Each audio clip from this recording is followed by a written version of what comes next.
Hello guys, good morning. આજના વ્લોગમાં તમારું સ્વાગત છે. હા, મને ખબર છે કે 2 દિવસથી આપણા વ્લોગ નહોતા આવતા કેમ કે આપણી તબિયત થઈ ગઈ હતી થોડીક ડાઉન.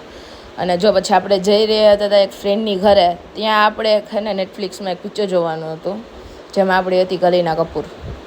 હા, એને પિક્ચર બહુ હોય ને એકદમ આમ થ્રિલર જેવું હોય, એકદમ આમ સ્ટોરી ને એવું. અને તમે જોજો, જો તમે પિક્ચર ન જોયું હોય ને તો. પછી આપણે એને મેગી ખાવાની હતી. એટલે જો મેગી બનતી હતી ને આપણે ઉપરથી નાખી દીધી ચીઝ સ્લાઈસ, એટલે એકદમ ચીઝી મેગી થઈ જાય. અને પછી ત્યાં મારી ફ્રેન્ડની ઘરે છે ને આવી એક લાઇટ હતી ને, એમ જ થાય કે આપણે એને જોયા જ રાખી જોવા કેવા મસ્ત આમ અલગ અલગ મોડમાં હે ને કલર ચેન્જ થઈને એને આમ લાઇટો થતી હતી.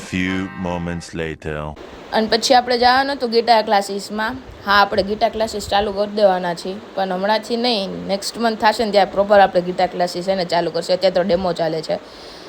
પછી આપણે જવાનું હતું ત્યાંથી ઘરે. મળશું કાલે બીજા વ્લોગ સાથે. ત્યાં સુધી તમે બધા લાઈક કરો, શેર કરો, કમેન્ટ કરો અને ફોલો કરો. અને આપણા હવે ડેલી વ્લોગ રેગ્યુલર રહેશે કેમ કે આપણી તબિયત હે ને ધીમે ધીમે એને સરખી થઈ ગઈ છે. ના, જો આપણે વ્લોગ એન્ડ કરી જ દીધો હતો, પણ આપણે જો રાત્રે એના વરસાદ આવતો હતો ને, અને મેં કીધું લાવો આપણે પણ એના વ્લોગમાં મૂકી દઈએ. જો તમારે એરિયામાં હે ને વરસાદ આવતો હોય તો મને કોમેન્ટમાં જરૂર કહેજો કે વરસાદ આવે છે.